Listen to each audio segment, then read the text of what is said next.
Welcome to the Transnet podcast. My name is Zimasa Vabaza.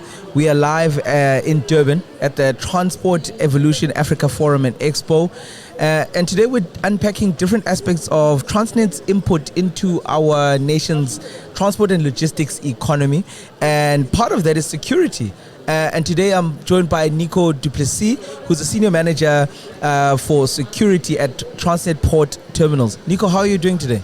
All good, thanks. Good. Is everything secure? We hope so. We hope so. I think what's interesting for a lot of people who are listening to this to understand, what would be interesting is DTMS, right? Driver Truck Management Systems. I want you to unpack this for me in a simple way, as if we are all in grade 5. What is driver traffic management systems? Zimasa, that a few years ago we experienced quite a number of container theft incidents where a truck would be cloned and the container is then collected by the cloned truck. And then by the time the designated trucking company and the truck arrive to come and collect the container, we then obviously realize that the container is stolen. So on the system, everything would look above board, and we don't see any problem with the transaction, only to realize a couple of hours later or a day later, when the designated transporter comes to collect the container, that it's actually stolen. It's no longer in our care and custody. So we had to look at some solution to say, how do we mitigate that risk, plus also move away from the paper-based access control solution. Digitize. Just to digitize the whole process. And that's how the driver and truck management system concept was then born. And we went through quite a lengthy process, obviously, to develop the scope of work and going through the tender process, and then appointed a software developer to develop this solution for us. Again, with COVID, obviously, and the cyber attack we suffered, there was quite a bit of delays in terms of getting the system, the integrations, fully developed, and obviously then work on the integration as well. In a nutshell, in terms of the solution, it's not that different from what you will find at maybe some office estates or security estates, where a security official will scan a driver's license or the vehicle license. However, what we did is to go a bit further to add facial recognition to the solution. Okay. So that the truck driver, his identity is not only verified by his by sight and documentation, but also by AI and biometric verification. Again, with COVID, we moved away from the fingerprint biometric to the facial biometric as part of the touchless environment. Environment and stuff. So So I want to maybe take a few steps back and say, how did you then how did you deal with the drivers who I don't know whether they were resistant or not, you'll tell me, but two, also the companies that you were working with, the logistics companies, what was the reception in terms of this new direction of driver management and this heightened security? Because a lot of people would maybe point to the fact that maybe some drivers are not verified correctly to work in South Africa, etc. What was that like for Transnet? Because you're a big part of the logistics economy in South Africa, and if you say this is how we're going, it ripples everywhere. We obviously did develop a total stakeholder engagement plan as part of the socializing it within industry. We also then engage with the different associations that we are engaging with in terms of our current operations environment. So whether it's the Harbour Carrier Association, the South African Association of Freight Forwarders, and other associations that we engaged with. But not all transporters are part of that association. So we obviously and those unions, etc. Correct. So obviously we did quite a bit of engagement with the transport companies and the associations before the time. Plus, because if a transporter's truck is cloned and the transaction on our system is all above board, then Transit can't be liable for the loss. 100%. So obviously the transporter then feels the pain. By getting the claim for the loss that was suffered and stuff. So all the transporters and the transport associations were very positive about this development. Plus also the fact that when we do these electronic verifications, it will be a whole lot quicker in terms of processing of the trucks and on the security side, which will also help in reducing the truck turnaround time, which we all know is quite a significant pain for the transport industry if they need to wait long hours to get into the terminal and collect their containers or drop off containers. So let's talk about this new system relative to efficiency. How has it impacted the efficiency at all of the ports, the terminals, where this system is now in place and fully working? Yeah, we're not fully working as yet. We currently we're piloting it in the Durban terminals. So Pier 1 Durban Container Terminal and our Point multi-purpose terminal where we also handle containers. And we're currently busy with the whole registration process of the trucking companies, the truck drivers and the trucks. So we are actually today starting to do the physical verification testing so that we can see how effective our biometric verification is. Obviously we take a number of pictures of each driver to then make up the picture that will help with the facial recognition. So we're starting today with that physical verification testing. It's one thing to see it working in the test environment, fairly controlled sandbox environment. Exactly.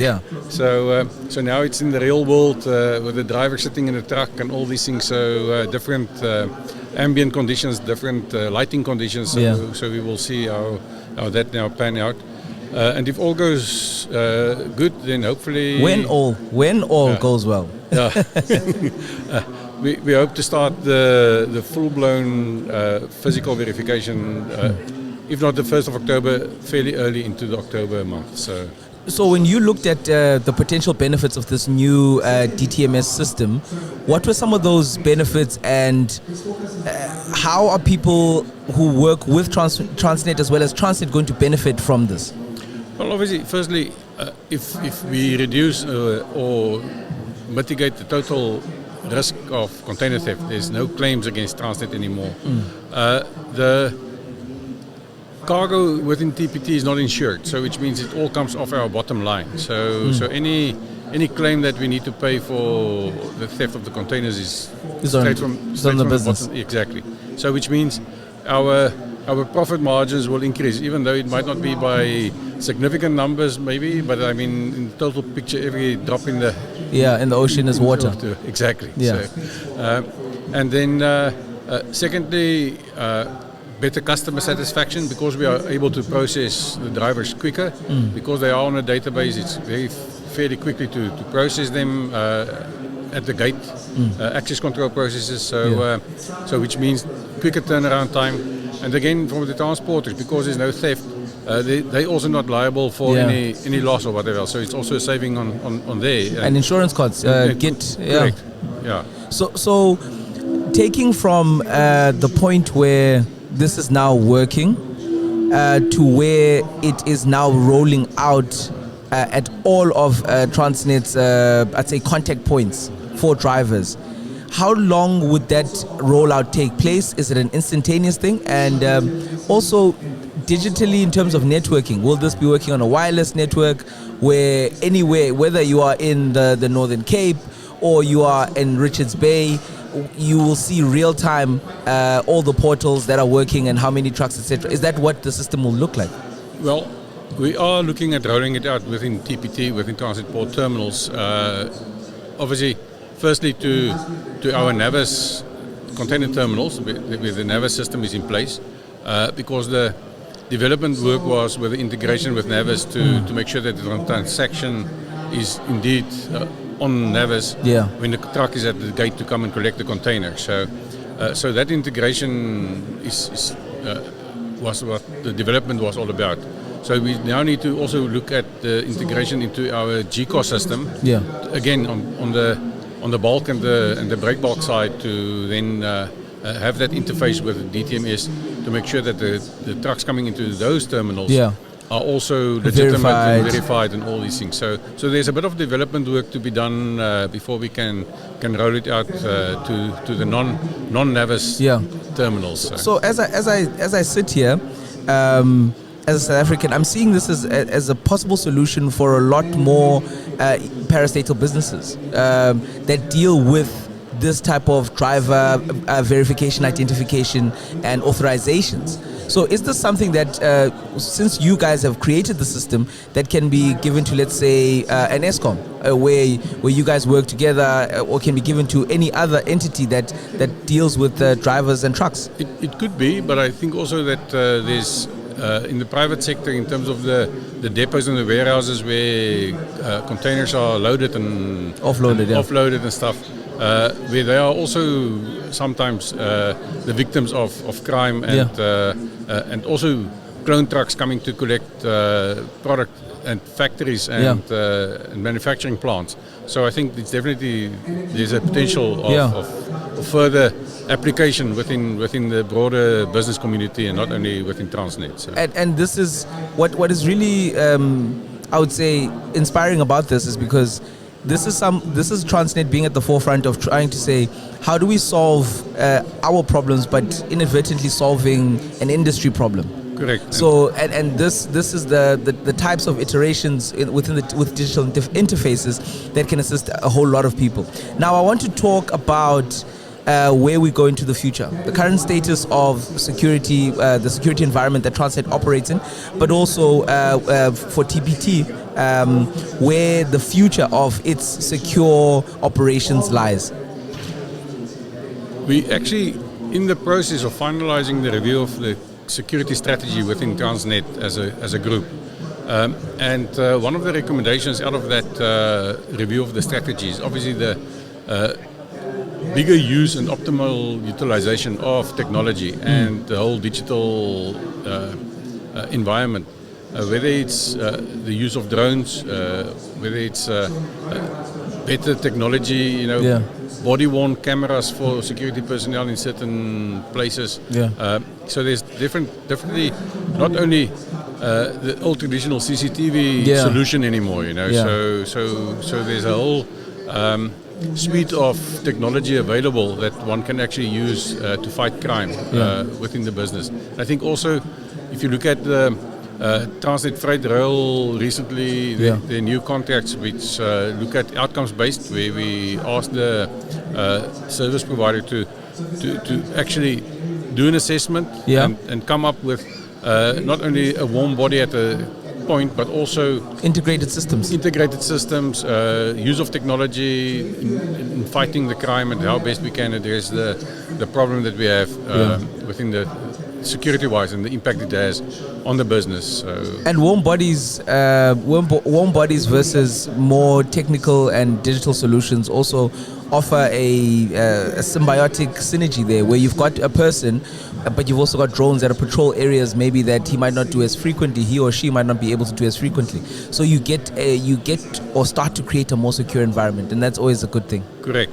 And obviously, recently Transnet Security also through our group colleagues and the security integration function, they've developed a security incident management application. So where all security incidents are then captured, analyzed, and then obviously through the use of predictive analytics, we can then say where do we need to deploy our security resources most efficiently and stuff. So that's also quite exciting news that's coming to us to fruition now. So Nico, thank you so much for your time. We believe that with you, the future of TPT security is secure.